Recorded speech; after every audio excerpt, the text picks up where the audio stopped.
There's a mug sitting in your kitchen cabinet that you never use. Someone offers you $5 for it. You say no. But here's the thing, if that mug wasn't yours, you wouldn't pay more than $2.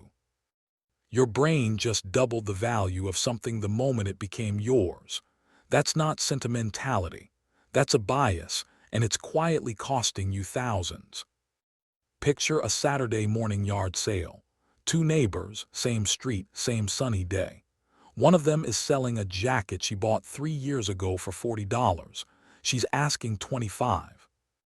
Every person who offers $15 gets a firm shake of the head. Meanwhile, her neighbor across the street is shopping, and he would absolutely pay $15 for that exact jacket if he found it on someone else's table. Same jacket, same condition. Two completely different prices depending on who's holding it. This isn't a quirk. It isn't stubbornness. It's one of the most documented phenomena in behavioral economics, and it has a name: the endowment effect. The moment something becomes yours legally, physically, even just conceptually, your brain quietly inflates its value, not by a little. Studies across different countries and cultures have found that people typically demand roughly twice as much to give something up as they'd willingly pay to acquire the same thing in the first place.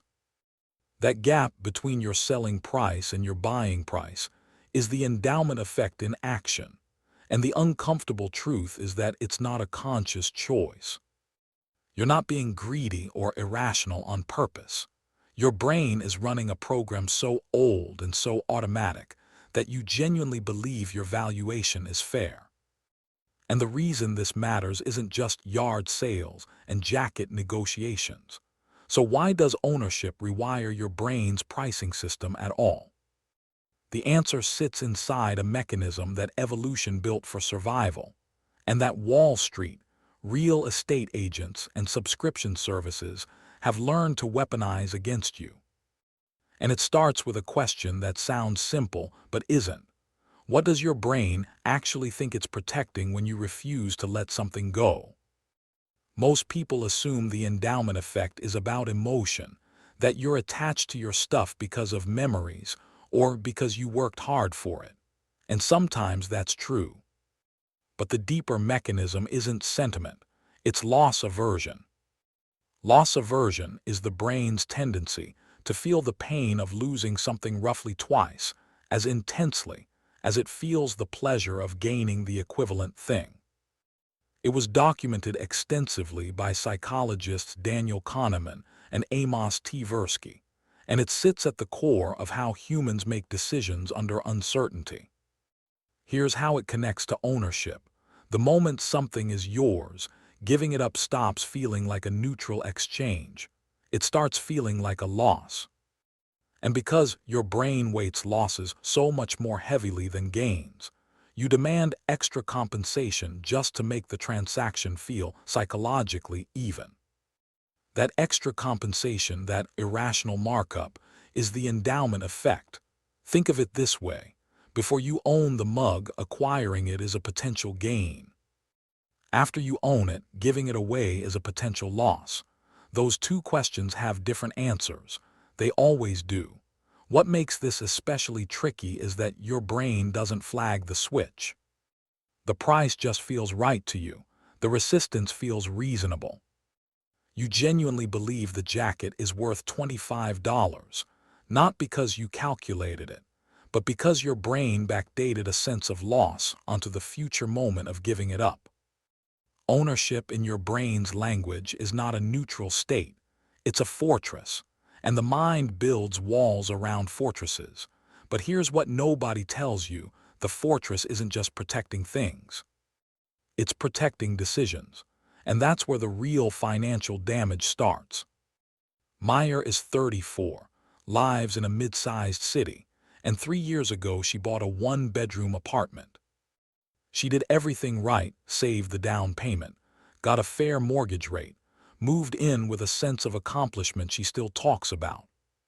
Last year, her company offered her a remote work arrangement, and she started thinking about relocating somewhere cheaper. She had a financial planner run the numbers.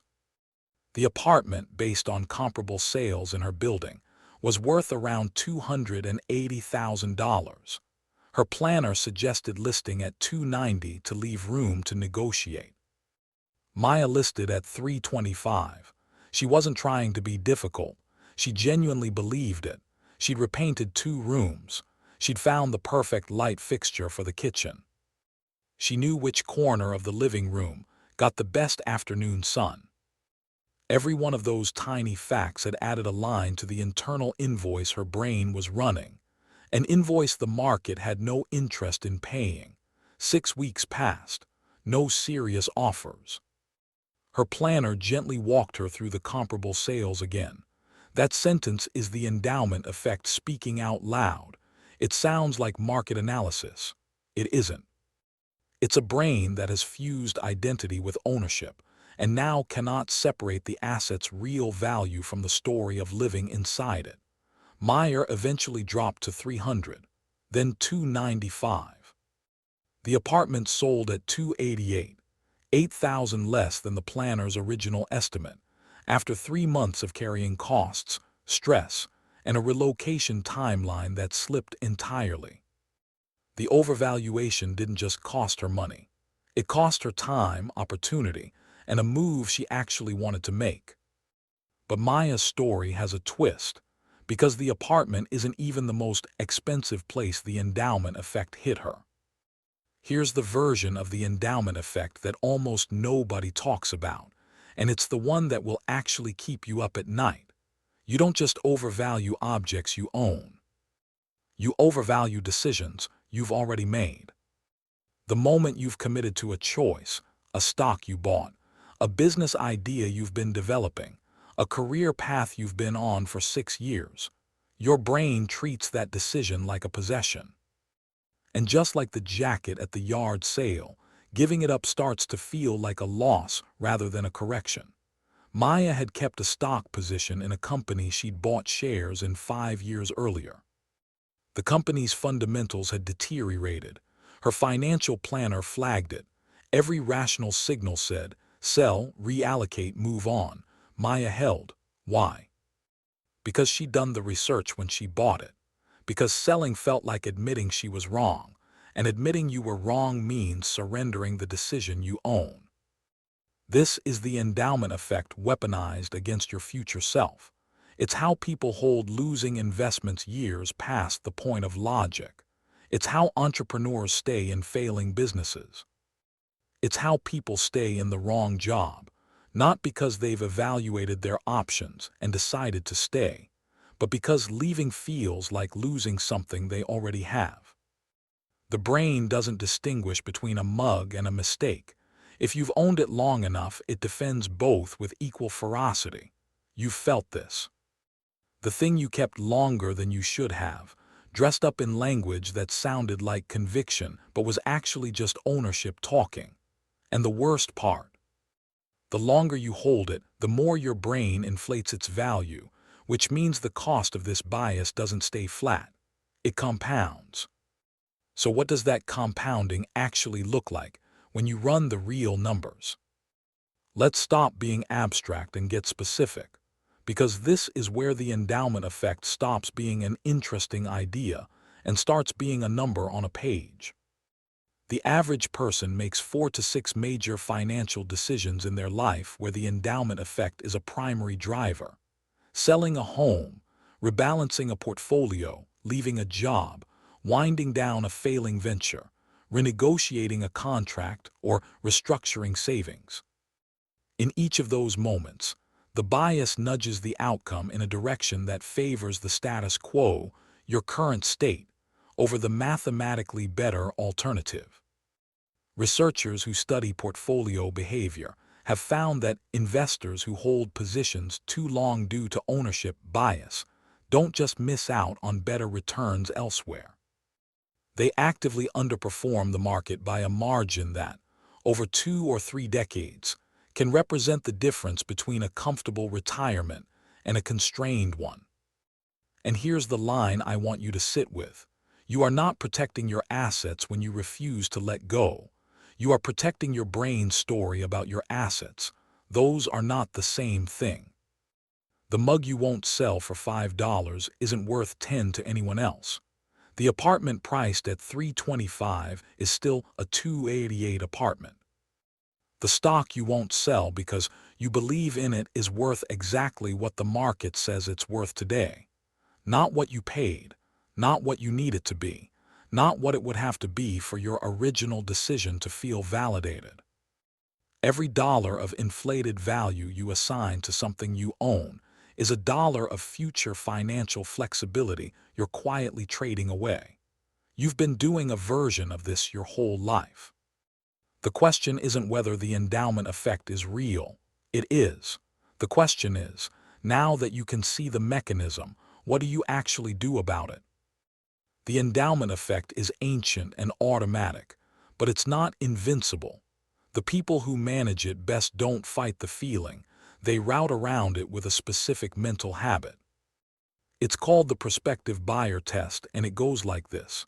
Before you make any decision about something you own, an asset, an investment, a strategy, even a job, ask yourself one question. That question is already contaminated by ownership. If the answer is no, if you'd walk past it at a yard sale, if you wouldn't invest in that stock today knowing what you know, then the price you're placing on it is being inflated by the endowment effect, not by its actual value. This test works because it forces your brain to switch from seller mode to buyer mode. And in buyer mode, your brain runs honest numbers.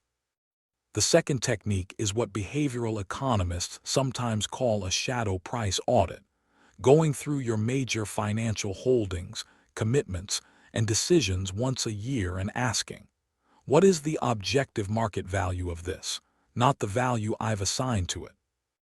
Write both numbers down. The gap between them is your endowment premium, and it's money you're leaving on the table, or risk you're carrying that you don't need to carry. None of this is about becoming cold or detached. It's about recognizing that the feeling of ownership is real, but the price it generates is fiction.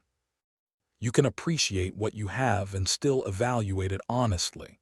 Those two things are not in conflict. The uncomfortable truth about your money brain is this. It is a magnificent protector of what you already have, and a terrible judge of what it's actually worth. Learning to tell the difference is not a minor financial skill. Over a lifetime, it might be the most valuable one you develop. The endowment effect doesn't disappear once you understand it, but you can stop paying its hidden tax. Your money brain doesn't switch off when it comes to retirement. That's exactly where these biases cost the most.